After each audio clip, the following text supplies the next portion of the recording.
Hi, everyone. Welcome to our Facebook live broadcast. I'm Steve Altition, Director of Client Partnerships here at Pacific Cascade Family Law. And today I'm here with sleep trainer Marie-Eve Gagnon to talk about some solutions for co-parents whose children are struggling sleeping in two households. So Marie-Eve, before we start, can you tell us a little bit about yourself and maybe also talk a little bit about what sleep training is for folks who haven't heard of it? Yeah, not everybody's heard of that. So yes, I'm Marie-Eve. I am a sleep coach and I help families who are struggling with sleep. So I'm a pediatric sleep coach. So I work with families who have kiddos 0 to 10 years old. And it's about figuring out sleep. If families are tired because kids are not sleeping well, then we can help find solutions to help everybody sleep better. That can look like kiddos who wake up in the middle of the night or wake up too early or stall at bedtime, children who have anxiety around sleep or do have nightmares. So or naps, transitions, moving to a new house, right? So anything that can affect sleep, anytime sleep is challenging, that's something that I can come in and I work one-on-one with families and we come up with a plan and some steps to help them sort of achieve those goals and get everybody the sleep they need.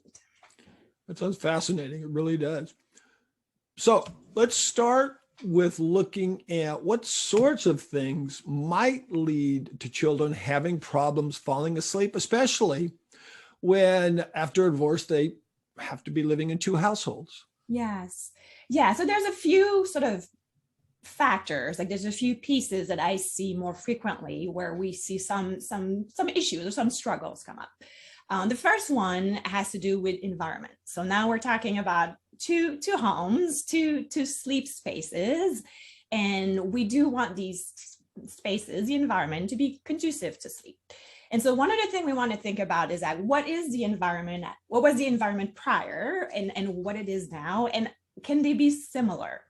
So what I'm talking about is not having like matching bed covers or pretty bedrooms, but some of the elements that actually help with sleep, such as having a dark room or having a night light if your child needs a little bit of light, or a sound machine. If your kiddo is used to sleeping with a sound machine at one home, can we make sure we also provide that tool for them at both homes?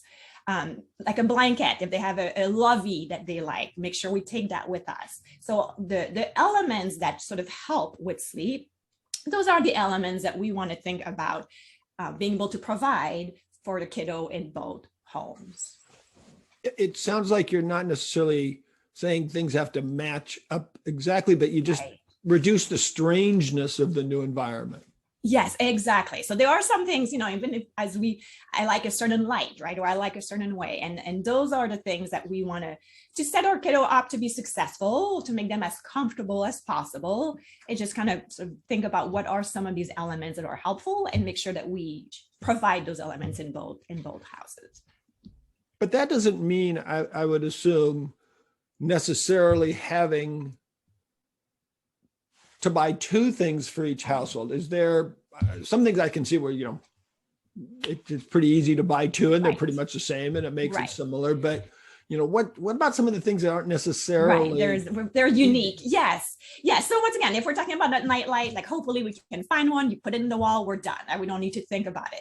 But there are often a few unique items that we kind of need to move home to home. If there's a lovey, there's a little special stuffed animal that the child likes to sleep with, and there's only one of them in the world, then that could be something that we want to take back and forth. So I like to have a sleep bag, like a dedicated bag that we will use between both homes and just be like, okay, in here, we put the objects that you want to take with you, and then we bring it back and forth and just make sure that we don't forget, and make sure that we check in at pickup or at drop off, that like we have what we need. And that would, maybe there's a favorite pajamas that they're really into right now that they want to have, or a blanket, or once again, a stuffed animal that they like, or a particular book that they want to read, right? And that's the kind of things that we put in this bag that goes back and forth.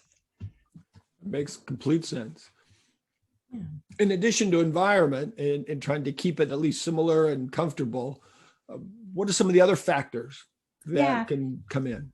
Yeah, so the other thing that we see a little bit at bedtime is missing the other parent. So bedtime, at the end of the day, we're tired. Sometimes we're a little bit more vulnerable, and so that tend to be a time where kiddo can sort of miss the other parent.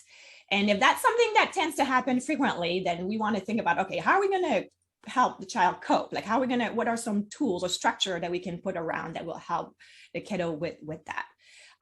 For some families, that can look like setting up a phone call. So in the evening or around dinner, we're going to call the other parent just to have that opportunity to connect with the other parent. And for some, that works great. For other kiddos, I found that it doesn't work. It reminds them that they're not with that parent, and it makes it worse. So that's a tool that can be helpful or not.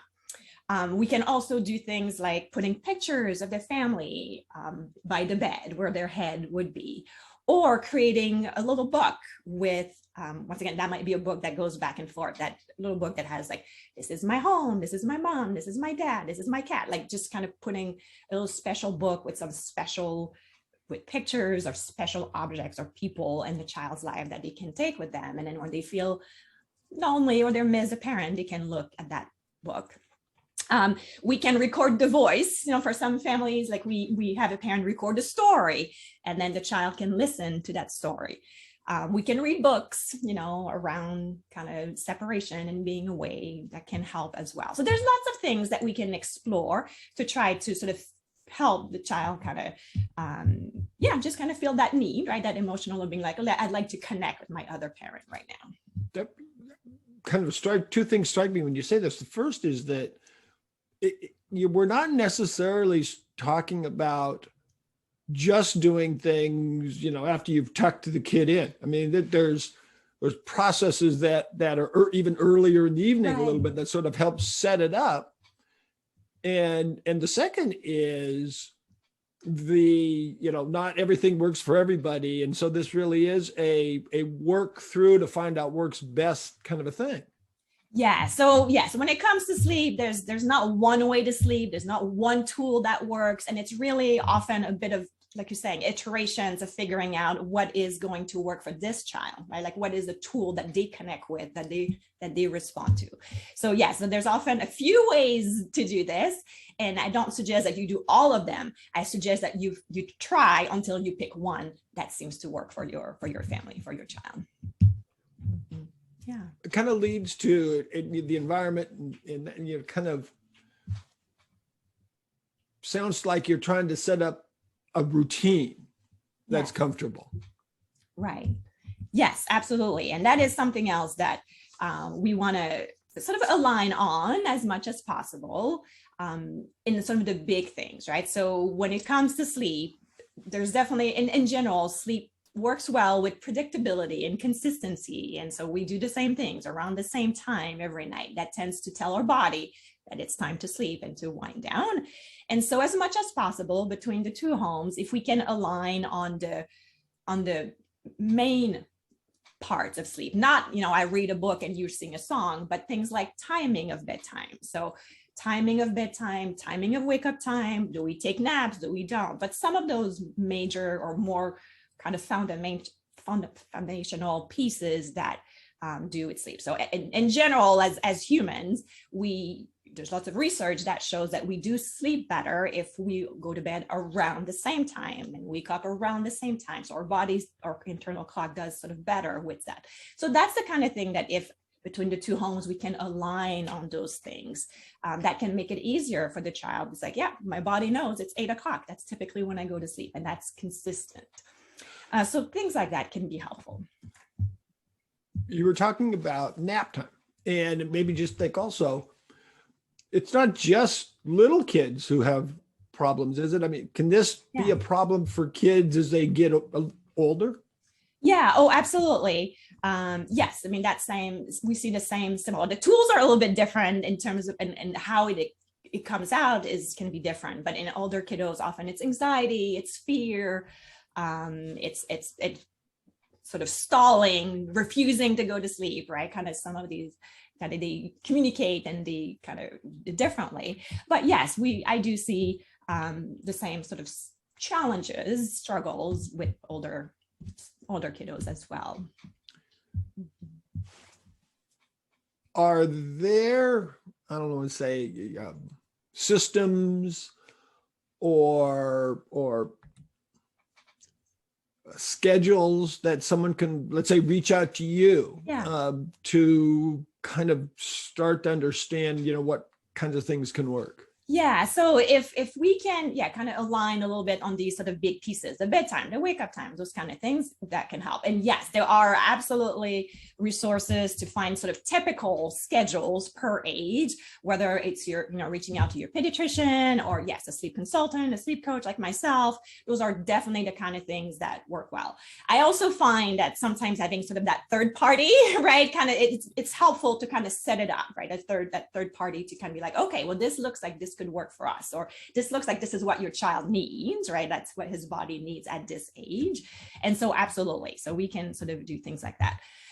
Something else to try to align on is sort of some of the big changes, right? So transitioning from a crib to a bed, or if your child was using a pacifier, when is time to eliminate that? And those are also kind of things that we want to do together, because if one parent allows the pacifier and the other parent doesn't, that can be sort of unfair to the child, of like, well, why do I have this tool here, but then I don't have this tool here?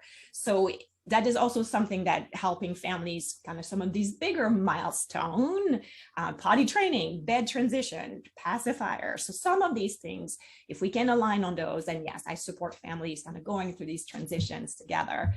It just helps the child, once again, trying to set them up to be successful and have the same tools available and the same expectations in both places. I imagine the crib to the bed is a pretty big milestone, or and can be a pretty big problem, because just my experience is, that event is not something that's necessarily easily done. Yeah, depending the age of the child, it can be a really tricky transition. Yes, it can sort of unravel sleep. Kiddos who are sleeping really well prior to that in the crib, sometimes they climb in the crib, and all of a sudden we have to make a change to keep them safe. And all of a sudden, yes, it can sort of unravel sleep as they learn, as we have to set up new rules and boundaries, right? So that is definitely something that, if possible, if we can be on the same page on some of these big changes, that is helpful, because the more consistency we all have, the easier it is for the child to start to learn what are the boundaries, because that is their job to test. If we're talking about 2-year-old, 4-year-old, 5-year-old, like older, that is sort of their job of like, hey, what can I get away with, right? Where are those boundaries? And it is our job to have these boundaries for them. And they're looking for those boundaries, but it's their job to test, to see where they are. And so trying to figure out, the more we're clear on what those boundaries are going to be, and we can be consistent and firm in a loving way, then it becomes easier for the child to sort of like, well, those are the new rules, and then I'll play by those rules. And once again, the more consistency we can have, that's helpful. And sometimes we can't, right? Like, and that's okay too. But when it is possible, I think it's just a little bit easier for everybody. That makes sense. What about it just came to me, phones? It seems like, iPhones, cell phones can be a flashpoint between parents and kids, just in general. And the two houses, that can be interesting.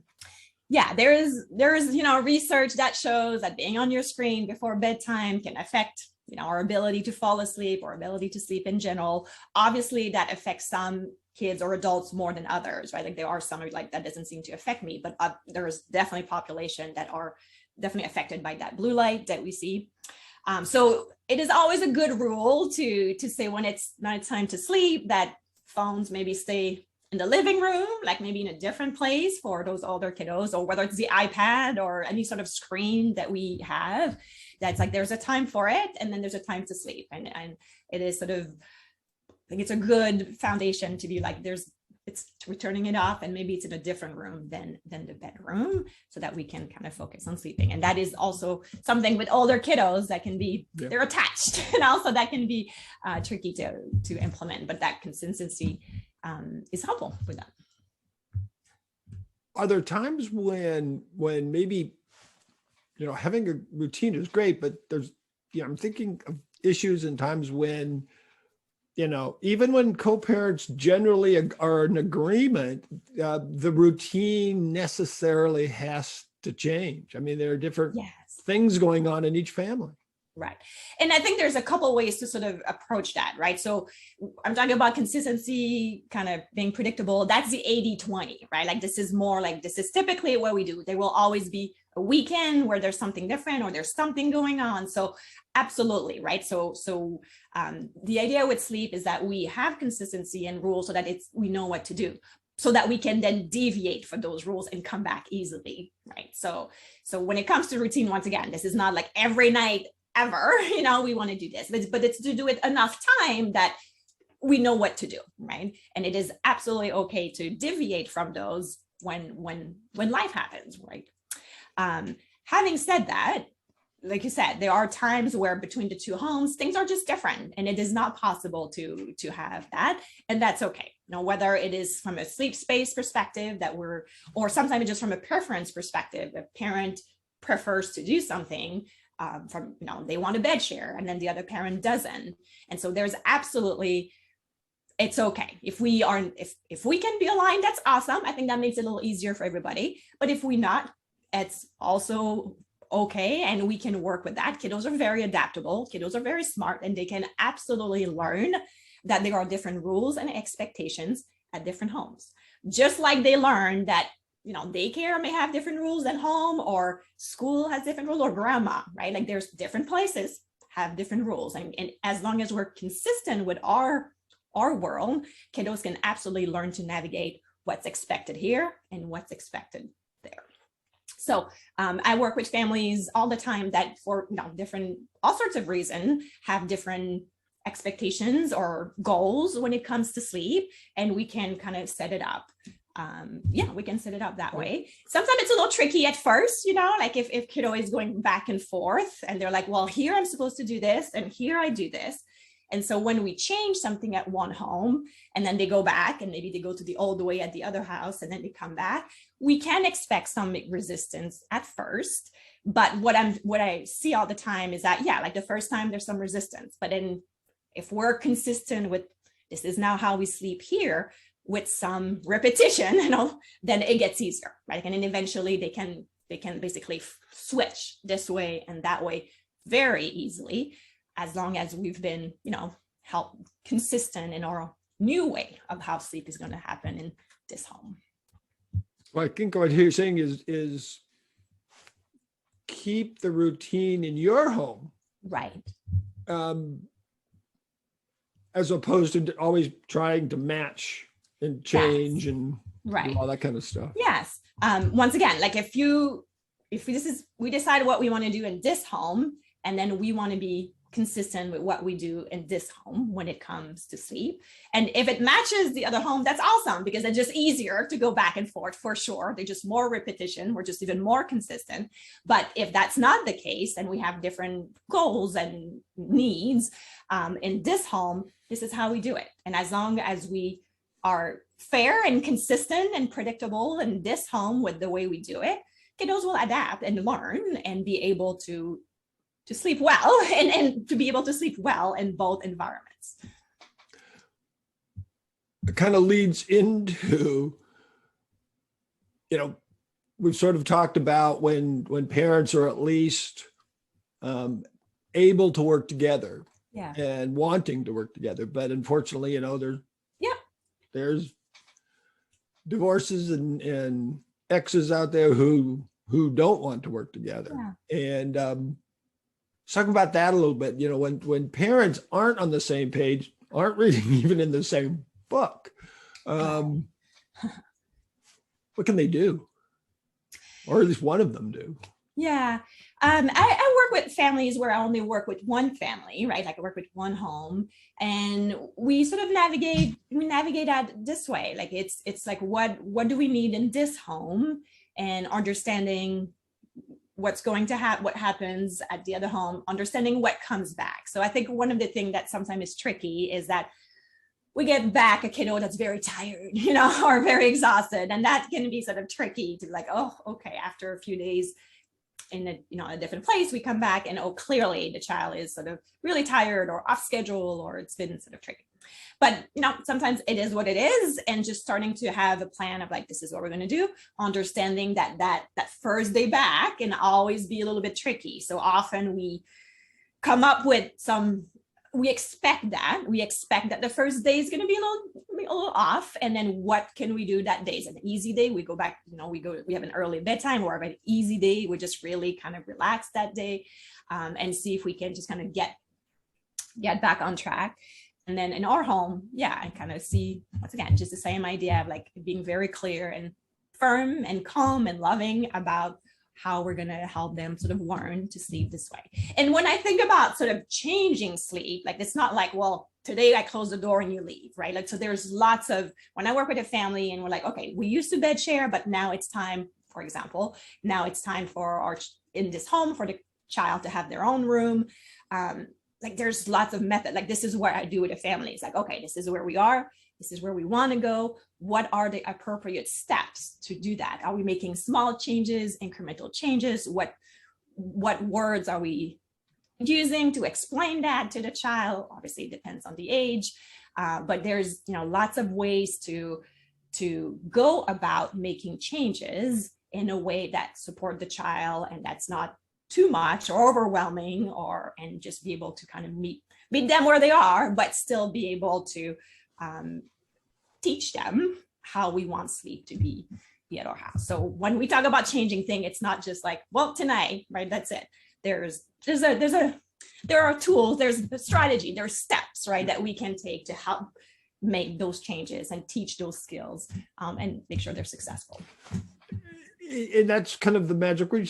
They're skills, and you teach them, you learn them. And it's, like you said, it's not like a one-day thing. And that's where someone like you comes in, and it's probably also helps them understand that it's not a one-day thing, because it can obviously be very frustrating, you would think, for the parents.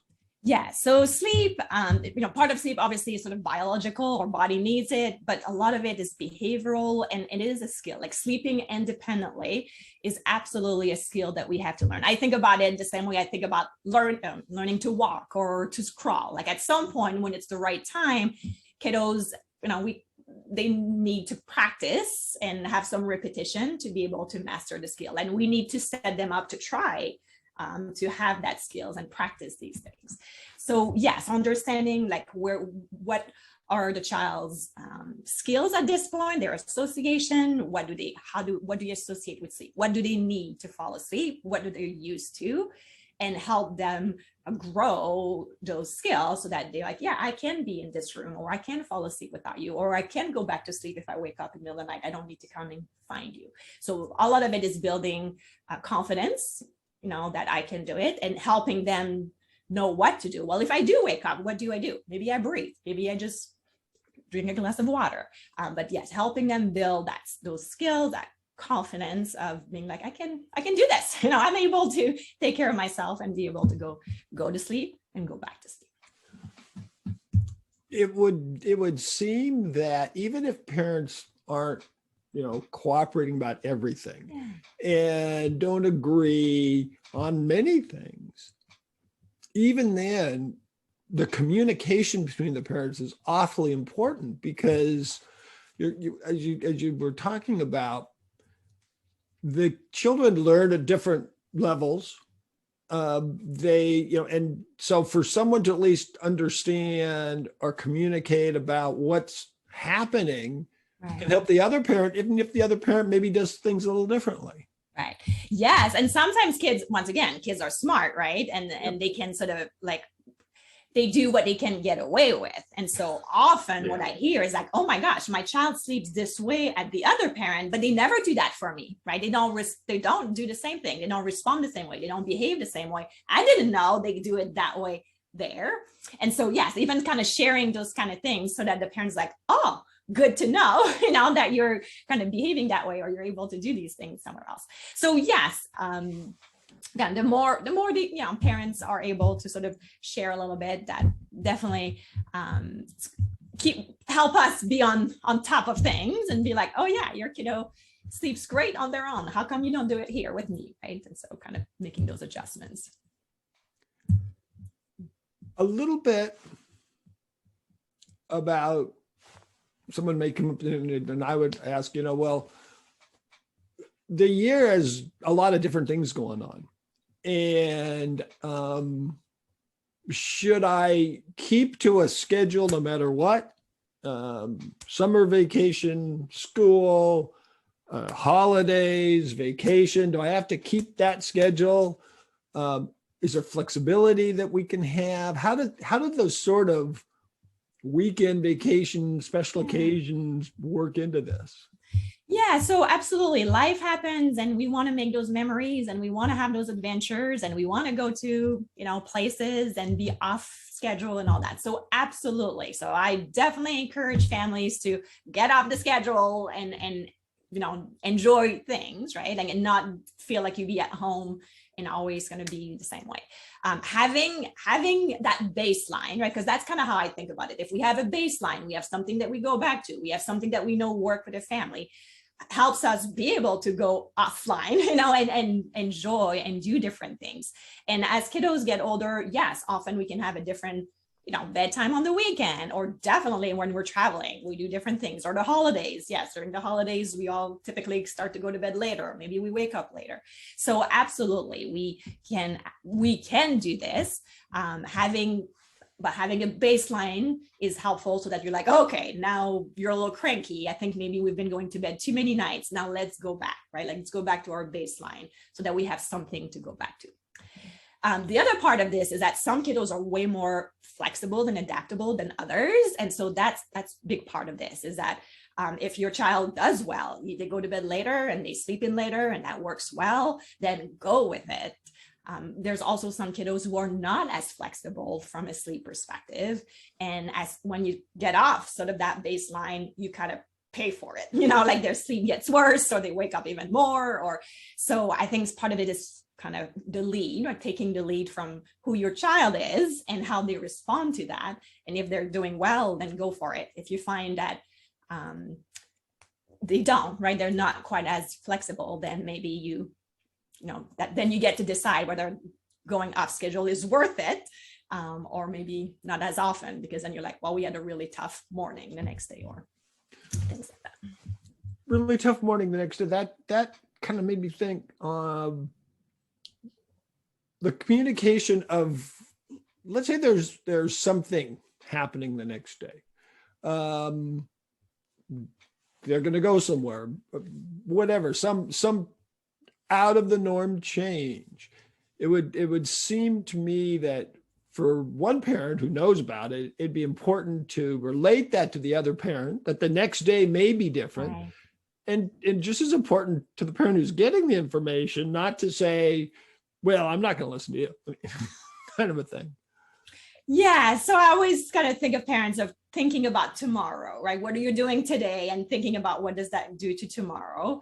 And if, yes, you're having the late night, but you're dropping the kiddo to other parent, or they have to go to school, and like, well, how's tomorrow going to go based on the decisions I make today, from a sleep perspective. And so, yeah, then sometimes, once again, it is absolutely worth it. And sometimes it's like, oh, okay, well, we know they have a big day tomorrow, whatever that means. Then maybe today I will kind of, do my part and try to keep kiddo on schedule so that they're at their best, right, for this big date that they have tomorrow. Can you give maybe a tip on, and it's an issue that I know we had in general, was coming home from vacation. Let's say, and especially now, if this is a 2-parent household, one parent takes the kid for 2 weeks and they have changes in the routine. Is there anything you can any tips about getting ready to come back to the norm? Yeah.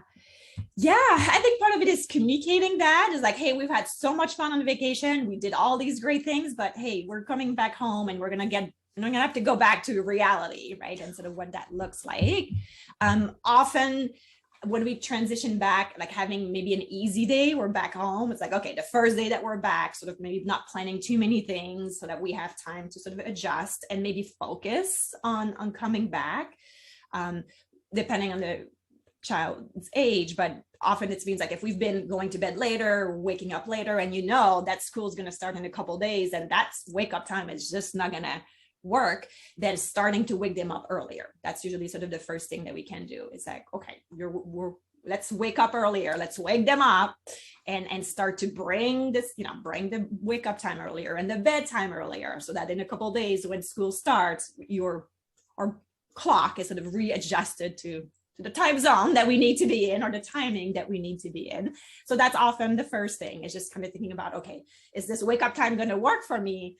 And if not, then let's wake them up a little bit earlier, which then brings bedtime a little bit earlier. Because you can't just bring bedtime earlier. If you woke up at 10 a.m., you're not going to be going to bed at 8 p.m. So we kind of need to wake up early, so that then we can shift bedtime earlier, which then they'll start waking up earlier on their own, right? Just kind of getting back in that rhythm first.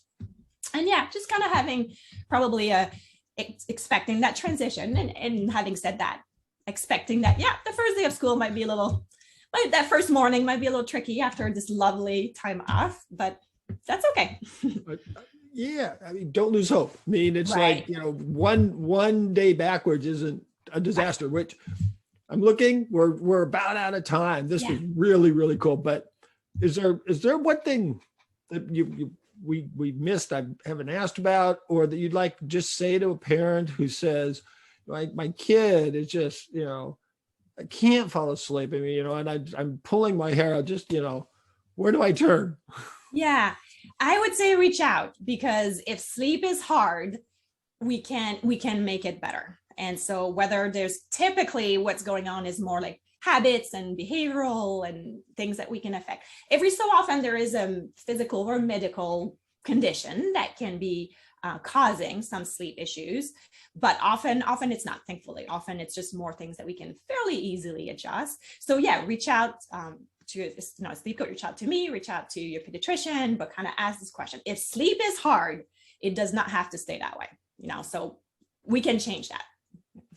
And I do want to remind everyone watching that we do have Marie-Eve's contact information on our Facebook page. Quickly though, if you want to shoot, is there an email, or is there so my website is probably the easiest way. So it's slumbertimesolutions.com in one word. Basically, the best way to reach out to me is you can schedule a free initial assessment call with me, and then we can just talk about what's going on and see if it would be a good fit to work together. I love it. Well, thank you, Marie, for being here today and really giving us an in-depth look into why some children struggle with sleeping, and, some real tips to help them sleep better. And so thank you so much for being here. Thank you for having me. Oh, I loved it. And thank you everyone for joining us today. Again, if anyone has any further questions on today's topic, post it here. We can get you connected with Marie. And with that said, till next time, stay safe, stay happy, and we'll see you on our next one.